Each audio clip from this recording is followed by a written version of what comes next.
is Amarjot Sandhu, and I'm the Member of Provincial Parliament from the great riding we're standing in today. So welcome to Brampton West. I would like to thank Premier Ford, Minister Mulroney, and P.A. Garewal for joining us for this wonderful and important announcement. We're also pleased to join by Mayor Patrick Brown, Deputy Mayor Harkirat Singh, and the entire council members for this important announcement. Before I would pass on to Mayor Patrick Brown, I would like to thank Premier Ford for giving Brampton its fair share, which was long overdue. Brampton has always remained the center of attention for Premier Ford. We're getting a new hospital, we're getting a medical school, we're getting Highway 413, and Brampton is finally getting its fair share. So thank you, Premier Ford, for showing Brampton so much love in the last 4 years. And there's a lot of good things happening in Brampton, and lots of good things that will be happening in the next 4 years. Now I would like to pass on to Mayor Patrick Brown for his remarks. Thank you.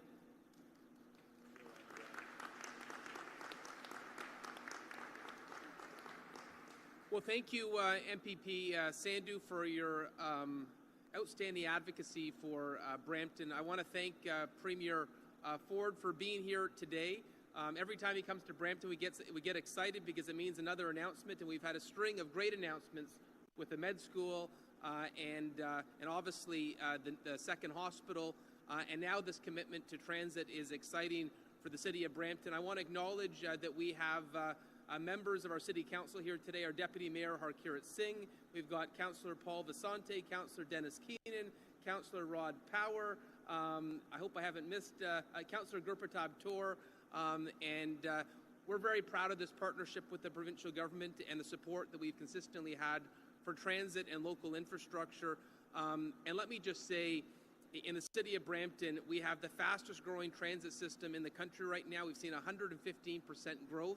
So the type of provincial and federal support we get goes a long way to making sure we can get people moving in our city.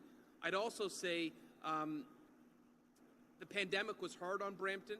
You know, we had more essential workers than probably any other big city in the country, and our transit operators were unsung heroes. I know Frank Vanny and the group from ATU are here today.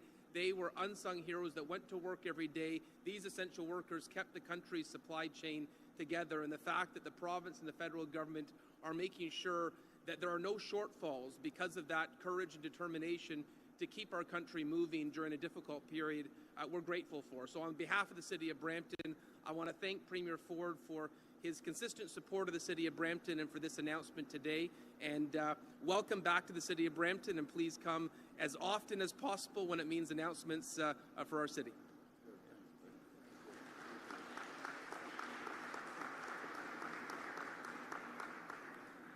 Good morning, everyone. I'm Caroline Mulroney, Minister of Transportation and Francophone Affairs. Bonjour à tous. It's a pleasure to be here in Brampton alongside the Premier, Mayor Brown, my parliamentary assistant, MPP Garewal, the member for Brampton East, also the member from Brampton West, MPP Sandhu, and so many friends and colleagues to make an exciting announcement for municipalities and transit riders across the province. It's no secret that every aspect of our lives relies on a safe and efficient transit system. Whether you're going to work, school, or the grocery store, public transit is vital to the success of our communities. And as Minister of Transportation, myself and my parliamentary assistant have spoken firsthand with municipal leaders across Ontario, including right here in Brampton, about how we can continue to work together to keep Ontario moving. Our government has heard from our municipal partners loud and clear. They need our support after a tough year. And under Premier Ford's leadership, we are delivering. Because commuters deserve nothing less than a transit system that gets them where they need to go every day.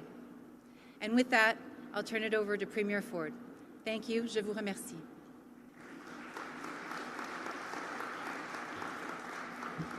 Well, good morning, everyone, and it's always great to be back in Brampton. I always remind the mayor that I lived here for 5 years when we first got married, and boy, has it changed. It's really thrived and prospered. And I also want to thank the hardworking folks here. Frank, thank you and your team. You're absolutely magnificent. The people that drive the buses, maintain the buses, all the logistics, so you're all absolute champions. I want to thank Minister Mulroney for a very kind introduction and for her tireless work helping to build Ontario's transportation network. Whether it's Highway 413, the Bradford Bypass, or public transit systems across Ontario, there's no better champion for drivers and transit riders than Minister Mulroney. And thank you to Mayor Brown. The mayor's doing an incredible job here in Brampton. He is a mayor that wants to work with us to build homes, and I'm very, very grateful for that, Mayor. And also, I always say my two all-stars, I have many all-stars in Brampton, here's two of them, MPP Amarjot Sandhu and MPP Hardeep Grewal, who are here with us today. My friends, the pandemic took a heavy toll on every aspect of our lives in Ontario. Public transit was no exception. As people stayed home to protect themselves, transit ridership numbers fell. Less riders meant less fares, leaving public transit systems facing significant revenue shortfalls. And while ridership has since recovered, the financial impacts must be addressed head-on. We heard the municipalities loud and clear when they told us public transit still needs help. That's why, together with our federal partners, we've provided over $2 billion, that's with a B, $2 billion in funding to transit agencies over the past 2 years. Now, we're flowing another $505 million in funding to help keep transit moving in municipalities right across Ontario, including right here in Peel Region. It's never been more important for us to invest in transit. Our population, folks, you hear me all the time, our population is expected to grow by 300,000 people every year for the next 10 years. So we'll see 3 million more people living here in 10 years. Now, more than ever, we must step up, I should say, and invest in public transit that Ontarians depend on. And that's exactly what we're doing. Our government is working nonstop to fight gridlock and get Ontario moving, making historic transit investments in every corner of this province.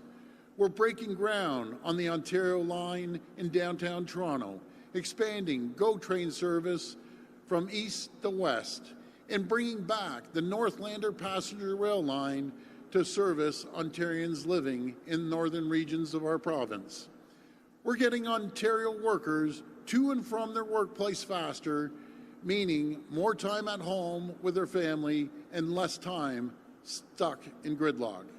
And as we build transit for a growing province, we also need to build homes.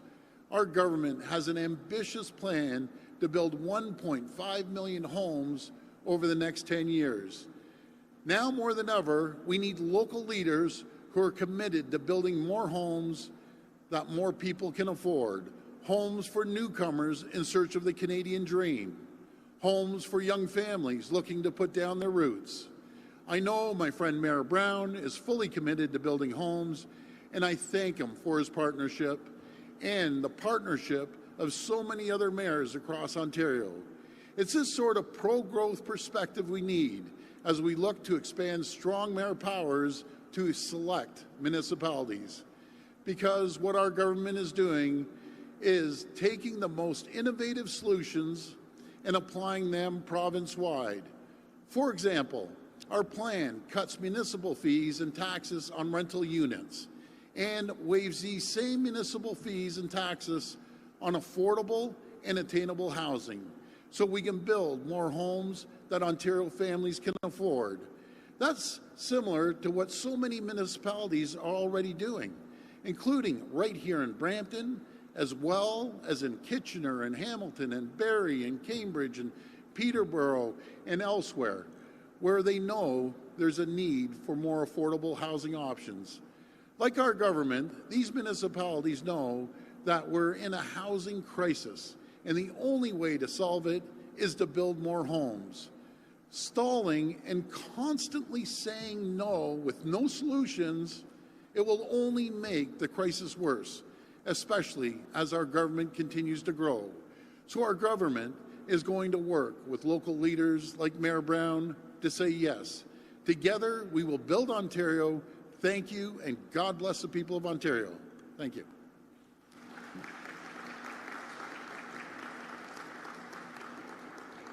If reporters could please line up at the microphone behind me, we'll now go to the floor for questions. If you can please identify yourselves by name and outlet, we'll go to the first question. Thanks. Hey, good morning, Premier Colin DeMello from Global News. Hi, Colin. Your health minister and your government has repeatedly said that you were planning for the current crunch of pediatric care beds in Ontario's hospitals, that this was part of the plan for the respiratory flu season. Did your plan include canceling surgeries and having the Red Cross come in to help hospitals? Well, thanks for that, Colin. What we've done with our healthcare system, we've brought on over 14,000 new nurses, and we still have a few weeks in the year. And within those nurses, there's going to be pediatric nurses helping out.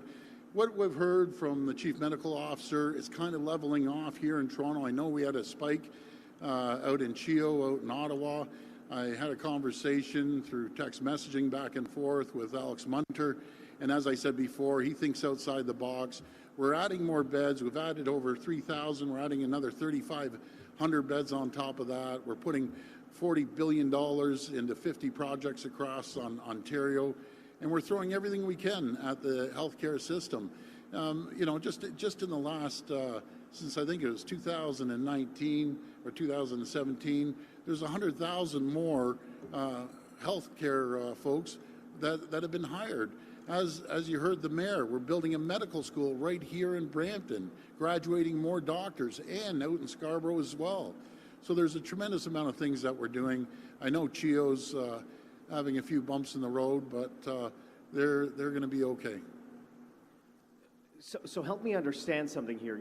You just said that your government is throwing everything at the problem. If you're throwing everything at the problem, why would CHEO need to call in the Red Cross? I mean, this is not an Ontario government organization. They're not part of Ontario Health. This is an extra set of hands that they need to come in to help in with a crisis. So how is your government throwing everything at the problem when you have CHEO clearly in need of extra support that your government is not providing? Well, thanks for the statement there. Thanks, Colin. That was not a statement. Sorry, that was a question, Premier. Okay, that was a question. Thank you, Colin. So again, we've had a great relationship with CHEO, and as Alex Munter reminded me, when Ottawa and other regions were in crisis, he went in there and he supported other hospitals, similar to what's happening in Ottawa, no matter if it's Queensway or Ottawa General. One region, they stick together. Cam, the CEO over at Ottawa, does a phenomenal job as well. So it's one region. And by the way, they're the only pediatric hospital in that region. So sometimes they may see a spike. But thanks for the question. Hi, Premier. It's Cynthia Mulligan from City News. Hi, Cynthia. Moments before you started speaking, Premier, the Bank of Canada raised interest rates yet again, this time by 50 basis points. I'm curious, you've talked about affordability and your concerns for people when it comes to affordability. What do you think about yet another interest rate hike? Is it too much? Yeah, I know. Thank you for that question, Cynthia. I just don't like raising interest rates, and I understand their philosophy. They want to cool down inflation. But what we're hearing, that hopefully in April, May, and June, we're going to see the inflation level off by, just increasing interest rates constantly. I just, personally, I don't believe in it. But that's up to the Bank of Canada to do what they have to do. I believe in keeping interest rates low, keeping taxes low, putting more money into people's pockets. They'll go out and they'll go and spend that. They'll invest it. They'll put an addition on their home. They may, as simple as going out for dinner. That's what stirs the economy, not making it more difficult. Our energy costs as well. Probably 35% of inflation is due to energy costs. Getting goods from the manufacturing facilities into the stores, and that costs money. Gas prices going up, that costs money. We've cut 10 cents per liter off gas. I'm asking the federal government, even temporarily, cut the carbon tax, cut 11 cents. That would be massive if they could cut 11 cents per liter. We just need to put more money into people's pocket and help them out through tough times. Thank you. My next question, Premier, is about Bill 39. It is set to pass tomorrow. There's been a lot of pushback on it. Ottawa Council, including the mayor, has overwhelmingly rejected it. 15 Toronto City Councillors have written a letter to you and Minister Steve Clark asking you not to go forward with it. Yeah. These are the two city councils that are starting with it, and the majority are rejecting it. Why are you still pushing forward with it under accusations that this is trampling on democracy? Well, that's not trampling on democracy. What's trampling on democracy is, let's use Mayor Tory, for example. Mayor Tory got more votes than all the councillors combined. And so having a councillor that scrapes in with 3,000 votes and has the same voting power as the mayor, that's what's trampling on democracy. They all want to hold on to their power. I get it. I've been down there. But at the end of the day, it's the mayor that's standing in front of the microphone like I do, answering all the tough questions, being held accountable. He's responsible for running the city. And for him to have one vote, that's just not acceptable. So that's up to the mayor. It's going to be up to the council. And hopefully they'll work things out.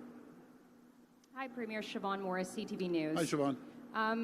Still on Bill 39, we have heard from a number of planners at the city level, not just politicians, that really question this idea that the bill is about expediting construction of housing. So what is it really about? Because there's a lot of doubt around that.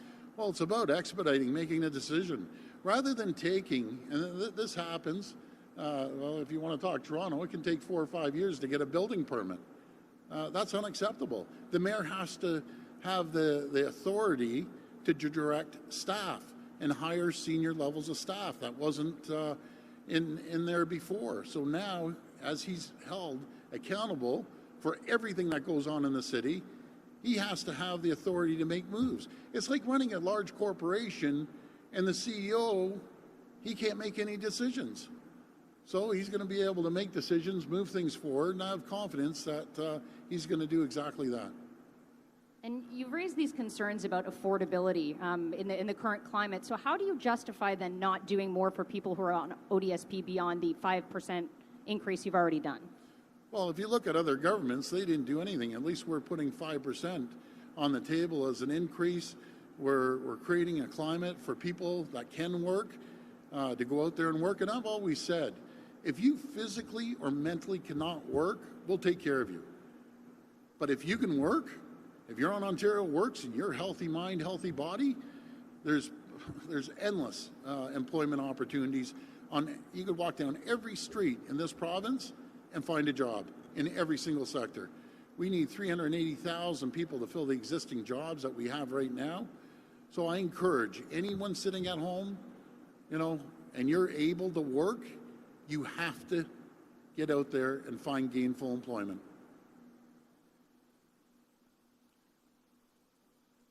Hi, Mirna Jukic for Radio Canada. The question is actually for Minister Mulroney. Yeah. Bonjour, on vient de recevoir le rapport annuel de la commissaire Burke. Elle décrit le cas d'une aînée francophone mourante qui, dans un hôpital désigné bilingue du nord de l'Ontario, s'est fait demander de parler anglais. Est-ce que c'est normal en 2022 qu'on entende encore parler de ce genre d'histoire? Écoutez, j'ai été très triste d'apprendre le cas de cette femme qui était dans l'hôpital dans ces derniers jours. Et ce n'est pas acceptable. Et c'est pour ça que notre gouvernement a travaillé si fort à moderniser la loi pour les services en français. On a créé le règlement sur l'offre active pour assurer des services de qualité pour les francophones à travers la province. I'll ask my follow-up in English. It's about the Eglinton Crosstown LRT. Is there a credible plan to complete the Eglinton Crosstown LRT? And if so, when will it open? Look, I know people are frustrated by the delays that have been plaguing the Eglinton Crosstown project for so long. Our government is focused on making sure that it is safely operational as soon as possible. This will be the last question. Good morning, Premier. This Hi. is Prabnoor from Parvasi. Hi. So, what is the government policy for EV, and do you think by 2030 Ontario will have enough infrastructure to support a complete switch to electric vehicles?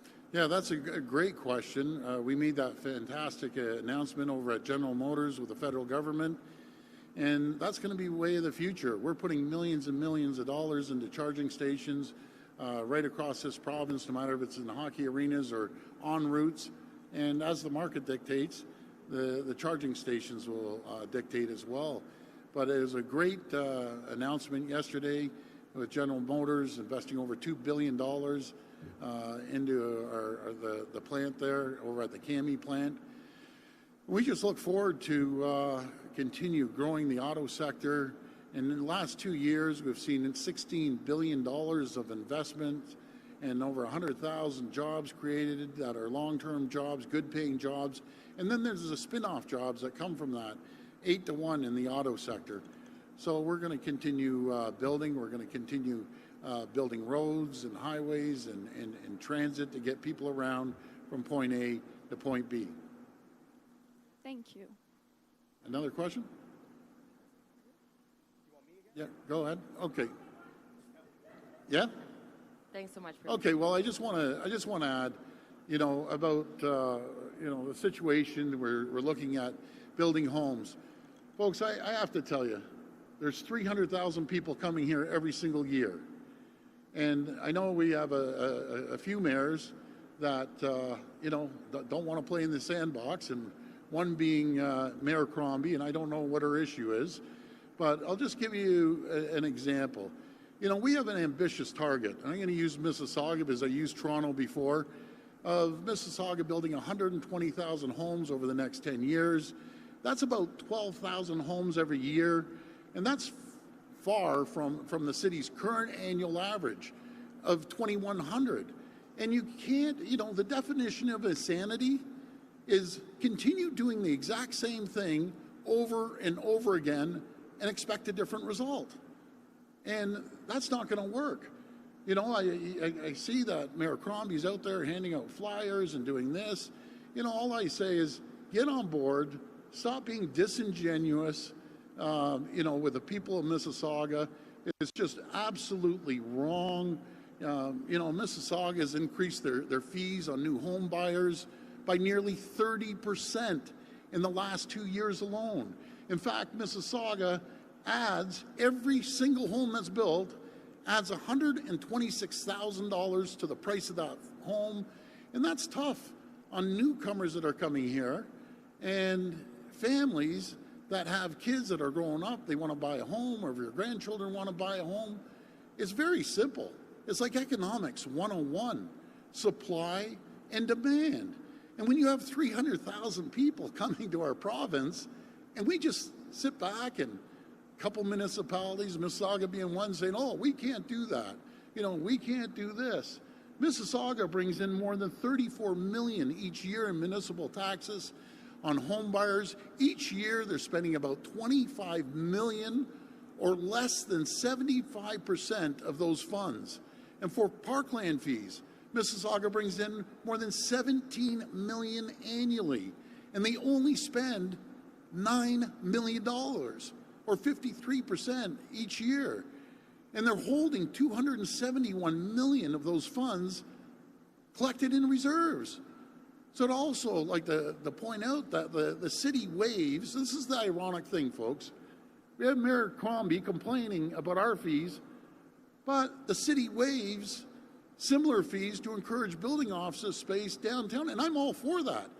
But you can't say one thing one day and say you're against it, and then you go the next day and do exactly what we're asking you to do.